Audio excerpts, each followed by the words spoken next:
Captain Vex Corlani felt the ship shake violently beneath his feet. The lights on the bridge flickered and went dark for several seconds before the emergency power kicked in. Red warning lights bathed everything in an angry glow as alarms blared throughout the research vessel Galactic Dawn. "Report," Vex shouted over the noise, his forearms gripping the command chair as another tremor ran through the ship's hull. Chief Engineer Zara's voice crackled through the communication system, filled with panic. "Captain, we have a major problem. The quantum drive is completely dead. Someone sabotaged the primary power coupling while we were in sleep cycle." Vex's blood ran cold. They were 3 days out from the nearest inhabited system, drifting in empty space near an uncharted star. Without the quantum drive, they had no way to jump to hyperspace or even maintain basic ship functions for more than a few days. "How long do we have?" he asked, already knowing the answer would be bad. "Life support is running on backup power," Zara replied. "Maybe 4 days if we shut down everything except basic systems. Less if we keep the research equipment running." Science Officer Lyra looked up from her station, her large eyes wide with fear. "Captain, the stellar radiation in this system is interfering with our equipment. If we shut down the research lab's shielding, we'll lose most of our data and probably damage the computers." Vex closed his eyes and tried to think. The Galactic Dawn was a small research ship with only 12 crew members. They had been studying unusual energy readings in this remote sector when disaster struck. Now they were stranded millions of miles from help with limited air and power. "Thek, can you send a distress signal?" Vex asked the communications officer. The young Zenthari's fingers danced over his control panel. "I'm trying, Captain, but the interference is making it difficult. I can boost the signal, but it will drain our power faster." "Do it," Vex ordered. "Send the message on all frequencies. Include our location and status." As Thek worked to send their desperate call for help, Vex walked to the main view screen. The strange orange star filled half the view, its surface covered with dark spots and flares of energy. Beautiful but deadly. This whole system seemed cursed. Pirates and smugglers used these remote areas to hide from galactic authorities. Most civilized ships avoided places like this. "Message sent, Captain," Thek reported. "I'm broadcasting it every 10 minutes to increase the chances someone will hear it." Dr. Neela, the ship's medical officer, entered the bridge looking worried. "Captain, I need to talk to you about the crew. The air recyclers are working harder than they should. Yao? This rate will use up our oxygen even faster than Zara calculated." Vex nodded grimly. The situation kept getting worse. "How much time do we really have?" "Maybe 3 days," she whispered. "Less if anyone panics and starts breathing harder." On the other side of the galaxy, far from the dying research ship, Jake Martinez sat at his monitoring station on Luna Base. The Earth's moon was covered with communication arrays and deep space sensors, constantly listening to radio signals from across known space. Jake was halfway through his night shift when an unusual signal caught his attention. The computer flagged it as an unknown transmission pattern, different from the standard frequencies used by human ships or the few alien signals they had detected over the years. He put on his headphones and listened carefully. The signal was definitely artificial, repeating every few minutes with slight variations. Mathematical patterns mixed with what sounded like voice recordings in an unknown language. "This is weird," Jake muttered to himself. He had been monitoring space communications for 5 years and had never heard anything like this. The signal was coming from outside human space, beyond even their most distant colonies. Jake ran the signal through the computer's translation programs, but nothing matched. However, the mathematical portions were clear enough. Coordinates, power levels, life support status. This looked like a distress call. He immediately contacted his supervisor, who escalated the matter up the chain of command. Within an hour, the signal was being analyzed by experts at Terra Command on Earth. Admiral Lisa Hayes studied the reports in her office overlooking the Pacific Ocean. Earth's military had been preparing for possible alien contact for decades, but they had always expected it to happen differently. Not like this, with a desperate cry for help from beings stranded in space. "What do we know about the location?" she asked her intelligence officer. "It's in the Vega sector, about 40 light years. from here. That's beyond our normal patrol routes, but well within range of our fastest ships. The area has a reputation for pirate activity. Admiral Hayes walked to her window and looked out at the ocean. Humanity had only been traveling between stars for 50 years. They had found several worlds suitable for colonization but had never encountered intelligent alien life. Now their first contact might be a rescue mission. "Ma'am, should we respond?" the intelligence officer asked. Hayes turned back to her desk and looked at the signal analysis again. Somewhere out there, beings from another world were dying. They had reached out across the void, hoping someone would hear their call and come to help. "Yes," she said firmly. "We respond. Contact Captain Ben Rodriguez and tell him to prepare his squadron for immediate departure. This is now a Priority 1 humanitarian mission." Back on the Galactic Dawn, the situation continued to worsen. Vex had ordered all non-essential crew into stasis pods to conserve oxygen. Only 6 crew members remained awake to maintain the ship and monitor for rescue signals. Zara worked desperately in the engine room, trying to find some way to restore power to the quantum drive. The sabotage had been thorough and professional. Someone had wanted to make sure the research ship would never leave this system. "Any luck with the repairs?" Vex asked over the intercom. "Negative, Captain. Whoever did this knew exactly what they were doing. They didn't just break the drive, they destroyed the backup systems too." Lyra looked up from her science station with tears in her large eyes. "Captain, I'm detecting ships approaching the system, but they're not responding to our distress calls." Vex felt his heart sink. Ships that didn't respond to distress calls in this sector usually meant only one thing. "Pirates. How many ships?" he asked. "At least 10, maybe more. They're still too far away for detailed scans, but they're definitely heading straight for." Vex closed his eyes and tried to stay calm. Their distress signal had been answered, but not by rescuers. The pirates who used this system as a hideout had heard their call and were coming to loot their ship and probably kill the crew. "Tech, keep broadcasting our distress signal," Vex ordered. "Maybe someone else will hear it before those ships get here." Far away, Captain Ben Rodriguez was already preparing his small fleet for the journey to help the stranded aliens. He had no idea that his decision to answer their call would change everything for both species. Captain Ben Rodriguez stood on the bridge of the UES Valiant, watching his crew prepare for departure. The heavy cruiser was one of Earth's newest ships, built tough enough to handle anything space could throw at them. 2 smaller vessels flanked his ship in the docking bay, the medical frigate UES Mercy and the assault transport UES Guardian. "Status report," Ben called out to his officers. "All systems green, Captain," replied Lieutenant Sarah Kim from the tactical station. "Weapons, loaded, shields charged, engines ready. Medical bay fully stocked and prepared for alien physiology," added Chief Medical Officer Dr. Rick Thompson over the comm system from the Mercy. "I've downloaded everything we know about possible alien biology," Colonel Amy Carter's voice came from the Guardian. "My Marines are ready for anything, Captain. Full combat loadout plus rescue equipment." Ben nodded with satisfaction. His crews were the best Earth had to offer, trained for deep space operations and unexpected situations. They had never encountered aliens before, but they were ready to help whoever had sent that distress signal. "Take us out," Ben ordered. "Jump coordinates are already programmed.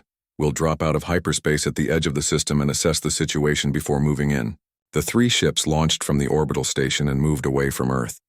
Within minutes, they jumped to hyperspace, racing toward the distant star system where unknown beings were fighting for their lives. Meanwhile, in that same system, death was approaching the Galactic Dawn from a different direction. Warlord Thax commanded a fleet of 12 warships filled with the worst criminals in the galaxy. His species, the Korthak, were natural predators with sharp teeth and claws, and they had turned piracy into an art form. "Approaching the distress signal location," reported his navigation officer. "Single ship detected, appears to be disabled." Thax smiled, showing rows of pointed teeth. "Zenthari research vessel. Those fools always carry valuable technology and rare materials. Prepare boarding parties and tell the other ships to surround the target. Kill anyone who resists." The pirate fleet moved through space like a pack of hungry wolves. They had been using this remote system as a base for months, preying on ships that strayed too far from the main trade routes. A disabled research vessel was perfect prey. On the galactic dawn, Lyra watched the approaching ships with growing terror. "Captain, they're definitely pirates. I can see weapon signatures on at least 8 vessels. They're surrounding us." Vex felt the weight of command pressing down on him. His crew was counting on him to save them, but he had no weapons and no way to escape. The research ship was built for science, not war. "Open communications," he ordered. "Maybe we can negotiate." Thax's ugly face appeared on the main screen, his yellow eyes gleaming with greed. "Zenthari vessel, you will surrender immediately. Prepare to be boarded. Anyone who fights will die slowly." "We're a research ship," Vex replied, trying to keep his voice steady. "We have no weapons, and our crew is mostly scientists. Please, our life support is failing. We need help, not threats." The warlord laughed, a harsh sound like grinding metal. "Your problems are about to get much worse. My boarding parties are already launching. Try to resist, and I'll space your entire crew."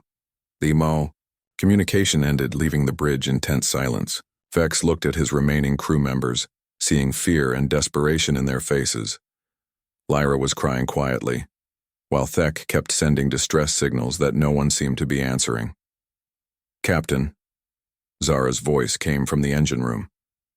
"I'm reading multiple ships approaching our position. The pirates are almost here."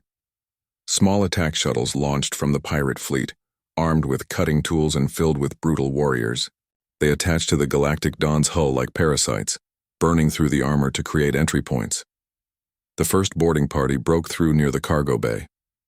Vex could hear weapons fire and screaming echoing through the ship's corridors. His crew had no training for combat and no weapons to defend themselves. "All remaining crew to the bridge," Vex ordered. "Seal the blast doors and prepare for emergency lockdown." But it was too late. Korthak warriors were already moving through the ship, their clawed feet clicking on the metal floors.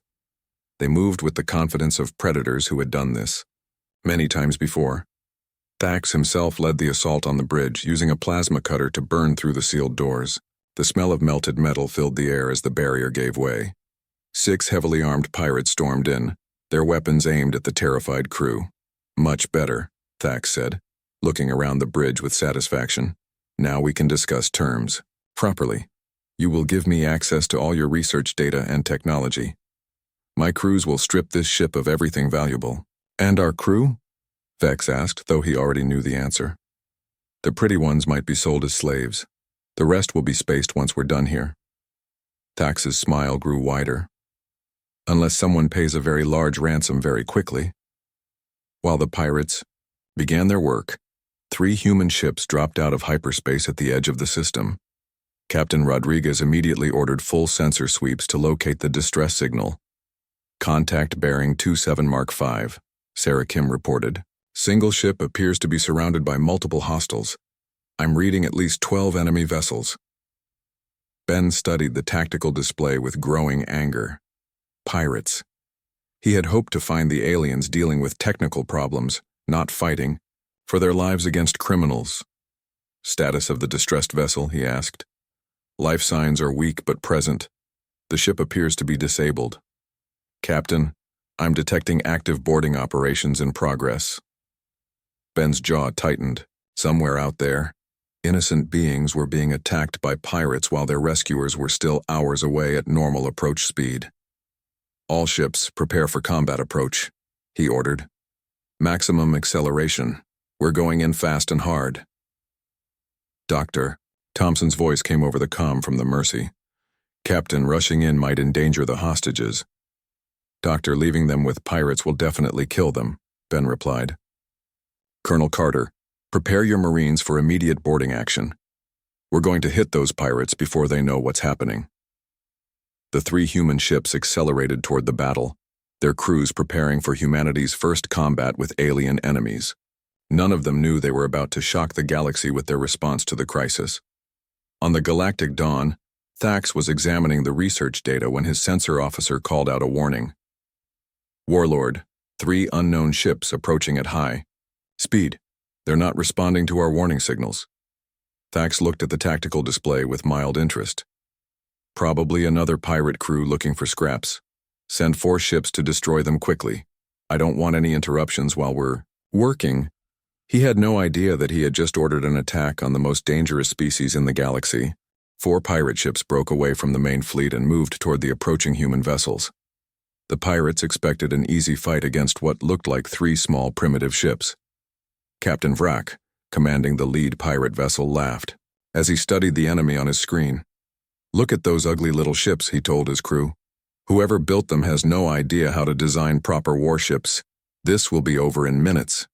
The pirate ships spread out in attack formation, their weapons charging for the first strike. They had fought dozens of battles and always won through superior numbers and firepower. These strange newcomers would be just another easy victory. On the bridge of the UES Valiant, Captain Rodriguez watched the enemy ships approach. His tactical officer, Sarah Kim, was tracking their movements while preparing the human fleet's response. 4 enemy vessels closing fast, Sarah reported. "They're spreading out to surround us. Weapons are charging." "Perfect," Ben said calmly. "They think we're easy targets. Let's show them what humans can do. All ships, attack pattern Delta. Hit them hard and fast." The 3 human ships suddenly changed course, accelerating directly toward the center of the pirate formation. Instead of trying to avoid the enemy, they were charging straight at them. The move was so unexpected that the pirates hesitated for a crucial second. That second was all the humans needed. The UES Valiant opened fire first, its weapons designed to punch through the thick armor of Earth's most dangerous predators. The energy beam struck the lead pirate ship with devastating force, cutting through its shields like they were made of paper. Captain Vrak stared in shock as his ship's armor melted under the human weapons. Impossible. No ship that small should have that much firepower. His shock turned to terror as the human ship kept coming, firing continuously. The Valiant's weapons were built for close combat, designed by a species that had learned warfare fighting monsters on a deadly world. Evasive. "Maneuvers!" Vrak screamed, but it was too late. The UES Guardian, loaded with Colonel Carter's Marines, rammed directly into the second pirate ship. The impact would have killed most alien crews, but humans were used to extreme forces. The Guardian's reinforced hull, designed to survive Earth's violent weather, smashed through the pirate vessel's weaker construction. "Boarding parties away," Colonel Carter ordered. Her Marines launched from the Guardian in armored suits, using magnetic boots to walk across the damaged pirate ship's hull. They cut through the armor with tools designed for Earth's hardest materials and poured into the enemy vessel. The pirates inside had never seen anything like the human Marines. The humans moved through the ship's corridors like they were taking a walk, ignoring damage and danger that would stop most species. Their weapons fired projectiles instead of energy beams, punching through pirate armor and ship walls with equal ease. "What are these creatures?" One pirate screamed before a Marine's rifle ended his fear permanently. The 3rd and 4th pirate ships tried to retreat, but the UES Mercy proved that even human medical ships were dangerous. Dr. Thompson's vessel carried defensive weapons that could protect hospital ships in Earth's most violent storms. Against pirates used to fighting peaceful traders, the medical frigate was devastatingly effective. Within 10 minutes, all 4 pirate ships were either destroyed or captured. The human fleet had barely taken any damage. On the main pirate flagship, Warlord Thax watched the destruction of his advance force with growing disbelief. His best ships had been wiped out by 3 vessels that looked like they were built by amateurs. "What kind of weapons do they have?" he demanded. "Unknown technology," his sensor officer replied with a shaking voice. "But Warlord, I'm reading something else, the energy signatures from those ships, and they match the legends." "What legends?" "The Deathworld stories, sir. Ships built to survive planets that would kill any civilized being. Those aren't normal vessels. Warlord, those are Deathworlder ships." Thax felt ice run through his veins. Every pirate had heard the stories of the mythical Deathworlders, being so dangerous that they were considered impossible. Creatures from worlds so deadly that no life could evolve there, much less build starships. "Impossible," he growled. "Deathworlders are just stories to scare children." But deep down, he was beginning to believe. Nothing else could explain what he had just witnessed. On the Galactic Dawn, Captain Vex and his crew had watched the battle through their sensors with amazement. The three small ships had destroyed four larger pirate vessels in minutes using tactics that seemed completely insane. "Did you see that?" Lyra whispered. "They rammed that ship on purpose. What kind of beings fight like that?" "I don't know," Fex replied, "but they're coming to help us." Thax heard the conversation and snarled with rage. His perfect plan was falling apart, but he still had hostages and 8 remaining ships. These mysterious rescuers would have to be more careful. "Now send a message to those ships," he ordered. "Tell them that any attack on my fleet will result in the immediate execution of all prisoners." The message was transmitted to the human fleet. Captain Rodriguez read it and felt his anger grow even hotter. Pirates who threatened innocent lives were the worst kind of criminals. "Colonel Carter, how many Marines do you have ready for boarding operations?" he asked. 2 full companies, Captain. My people are armed and ready." "Dr. Thompson, can the Mercy handle alien casualties?" "Already preparing, Captain. I've studied the sensor readings of the distressed vessel. I think I can treat their injuries." Ben turned to his tactical officer. "Sarah, plot an intercept course for the main enemy fleet. All ships prepare for boarding operations. We're going to take that research vessel back and arrest every pirate we can find." "Sir," Sarah said carefully, "we're still outnumbered 8-3. Maybe we should call for reinforcements."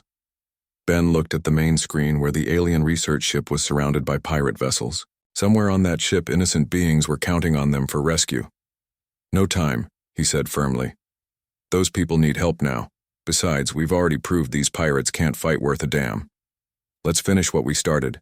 The human fleet accelerated toward the main pirate force, their crews preparing for the kind of close-quarters battle that had made humanity masters of their dangerous homeworld. The pirates might outnumber them, but they were about to learn why Earth was considered a death world and why its children were not to be underestimated. Thax watched them approach and felt fear creeping into his heart. For the first time in his career as a warlord, he was beginning to wonder if he had made a terrible mistake. The human fleet moved toward the main pirate force like hunters stalking dangerous prey. Captain Rodriguez kept his ships in tight formation, ready to strike fast and hard. On the research vessel, Warlord Thax was getting desperate. "Attention, unknown ships," Thax broadcast. "I have 12 hostages aboard this vessel. Come any closer and I will kill them all. Turn around now or watch them die." Colonel Carter's voice came over the comm channel from the Guardian. "Captain, my Marines are ready. We can board that ship and secure the hostages before the pirates know what hit them." "How sure are you, Colonel?" Ben asked. "Very sure, sir. We've studied the ship's layout from our sensors.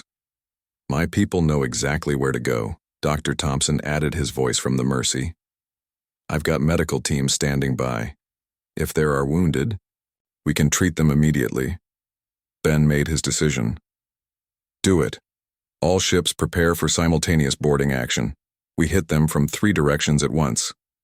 The human ships split apart and approached the Galactic Dawn from different angles.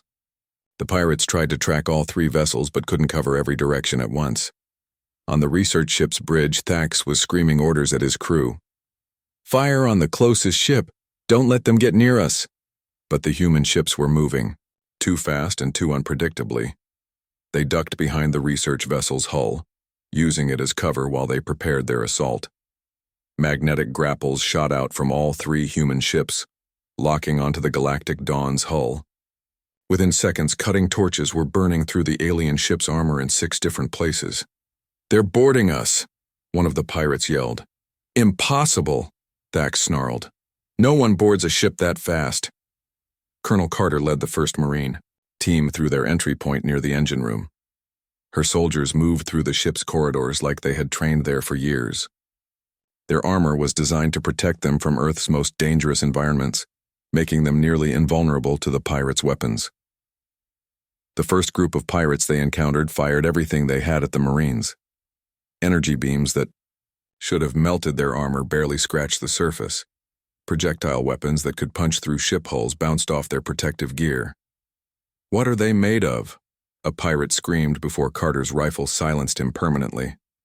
Another Marine team, led by Sergeant Tony Garcia, fought their way toward the cargo bay where some of the alien crew was being held. The pirates had expected to face other aliens, not creatures in armor that seemed designed for war itself. "Surrender now and you might live," Garcia told a group of cornered pirates.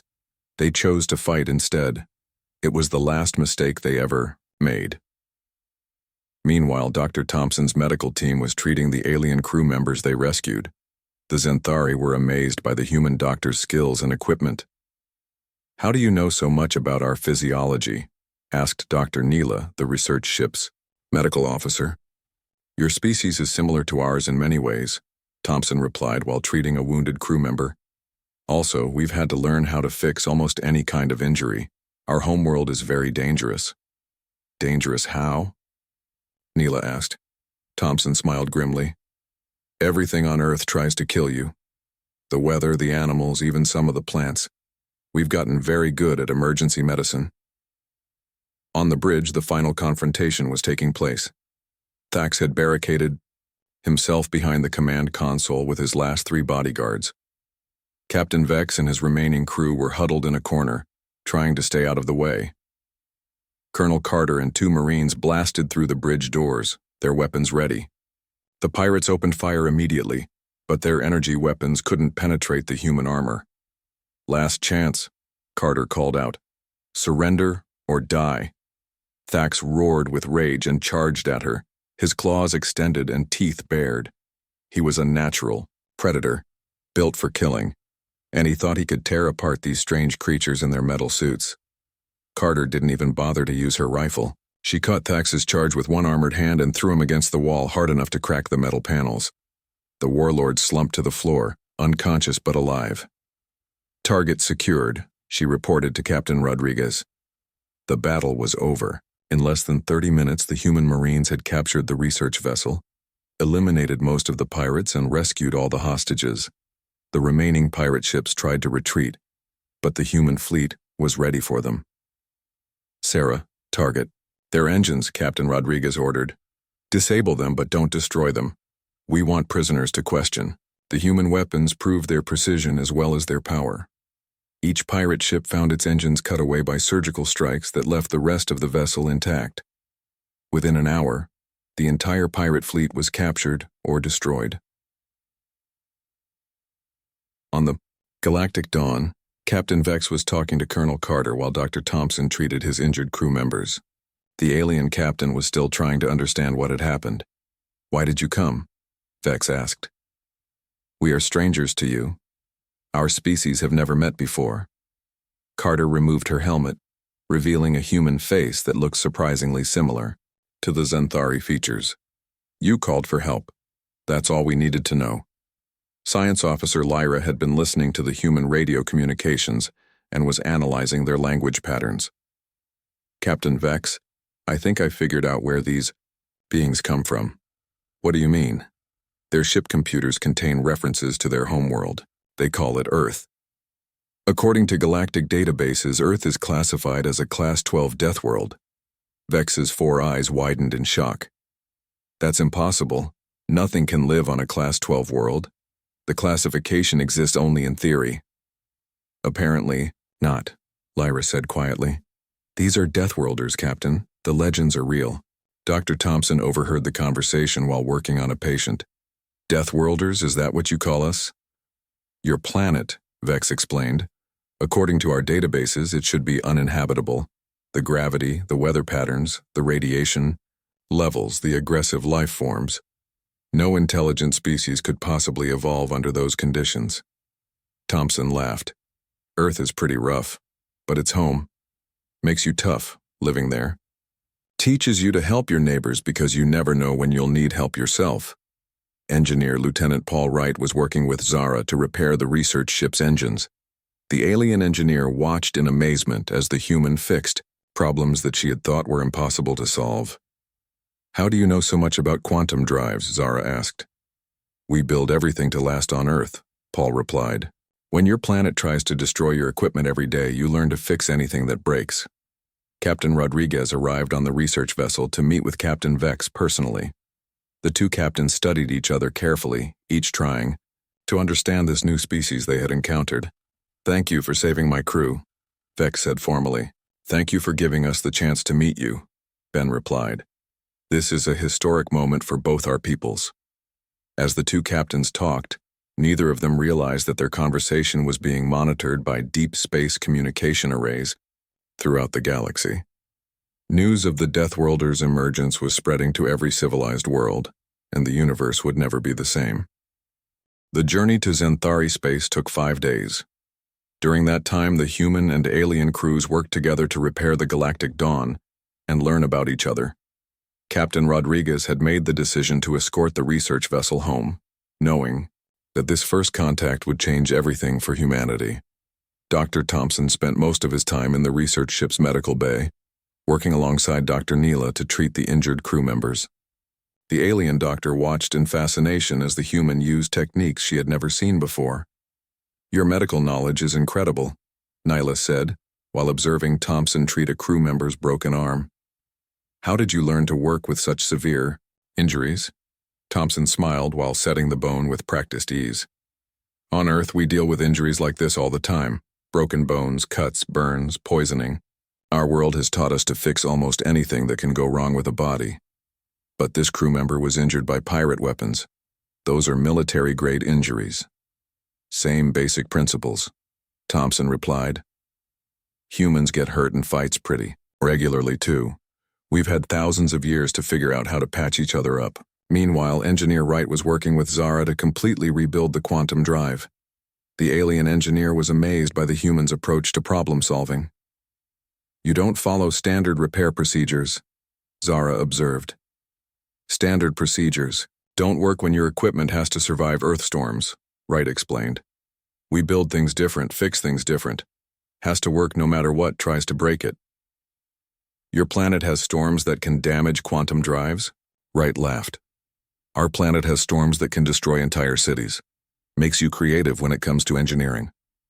Captain Vex spent hours talking with Captain Rodriguez, sharing information about their respective civilizations. The alien captain was particularly interested in human military tactics. Your Marines fought differently than any soldiers I've ever seen, Vex said. They seemed to ignore danger completely. They didn't ignore it, Rodriguez explained. They just handled it. On Earth, danger is everywhere. You learn to work through it or you don't survive. But they fought as if they expected to be injured. Because they did expect to be injured. That's normal for humans. We plan for things to go wrong because they usually do. The most important conversations were happening in the communications room, where Science Officer Lyra was working with the human ship's computer systems. She had discovered something that shocked her to the core. Captain Vex, she called urgently. You need to see this. Both captains hurried to the communication station, where Lyra had several screens displaying data from the human fleet. I've been analyzing their ship construction and equipment, she explained. Everything they build is designed for extreme conditions. Their armor can survive impacts that would destroy our ships. Their weapons can punch through materials we consider indestructible. We've noticed, Vex said dryly, but that's not the important part. Look at this. She brought up a display showing human physical capabilities. Their muscle density, bone strength, reaction times, endurance levels. They're built like living weapons. Rodriguez looked uncomfortable. We're not weapons, we're just people. Captain, with respect, your species could conquer the galaxy if you wanted to, Lyra said quietly. Your soldiers are individually stronger than most of our heavy combat units. Your ships can survive battles that would annihilate our fleets. Your technology is designed for warfare. Our technology is designed for survival, Rodriguez corrected. There's a difference. Is there? Vex asked thoughtfully. From what you've told me about Earth, your entire civilization has been shaped by constant struggle against hostile forces. That's made you incredibly capable of violence. Rodriguez was quiet for a moment. Maybe, but it's also made us very good at helping people who are in trouble. As the small fleet approached Xanthari space, word of their coming had already spread throughout the galaxy. The battle with the pirates had been monitored by long-range sensors, and the news was causing panic in some sectors and celebration in others. On the criminal world of Blackport Station, pirate leaders were holding emergency meetings. Thaxes, Entire fleet was destroyed by 3 ships, one warlord reported. 3 ships, and they weren't even warships. One was a medical vessel. The survivors are talking about Deathworlders, another pirate said. They claim the humans are immune to our weapons and fight like demons. Should we avoid human space? A third asked. What human space? Nobody knows where they come from or how many ships they have. They could be anywhere. Similar conversations were happening on legitimate worlds. Government officials and military commanders were trying to decide how to respond to the emergence of a new spacefaring species that seemed almost impossibly dangerous. But the Zenthari Republic was preparing a different kind of welcome. When the human fleet finally arrived at Zenthari Prime, they found a massive celebration waiting for them. Hundreds of ships surrounded the planet, all broadcasting messages of thanks and welcome. The rescue of the Galactic Dawn had made the humans heroes throughout Zenthari space. Admiral Lisa Hayes had authorized Captain Rodriguez to begin formal diplomatic relations, and the first human embassy was quickly being established on the planet's surface. Captain Vex stood on his ship's bridge as they approached his homeworld, watching the human vessels that had saved his crew and his life. What happens now? He asked Rodriguez. Now we learn about each other, Rodriguez replied. Your people and mine have a lot to talk about. The galaxy will never be the same, Vex said quietly. Probably not, but maybe that's a good thing. Back on Luna Base, Jake Martinez was monitoring the communications from the first contact mission. His simple decision to report the distress signal had changed the course of galactic history. Now, his screens were filling with new signals. Distress calls from across the galaxy, all with the same request. They weren't just asking for help anymore. They were asking specifically for human help. Admiral Hayes, Jake called his commander. You need to see this. We're getting calls for help from everywhere. Pirates, slavers, corrupt governments. Everyone who's been preying on peaceful species is suddenly asking for protection from us. Admiral Hayes looked at the flood of incoming messages and smiled. It seems our reputation has preceded us. What do? We do what humans have always done, she replied. We help people who need help. And we make sure the bad guys know there are consequences for hurting innocent people. The age of human isolation was over. Earth's children were among the stars, now, and they had made it clear that they would not tolerate cruelty and violence against the innocent. Pirates and tyrants throughout the galaxy were about to learn what it meant to face the wrath of Deathworlders. But for peaceful civilizations, the message was different. Humanity had answered one distress call and saved 12 alien lives.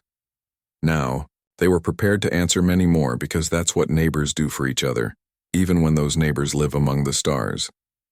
The SOS had indeed backfired, but not in the way anyone expected.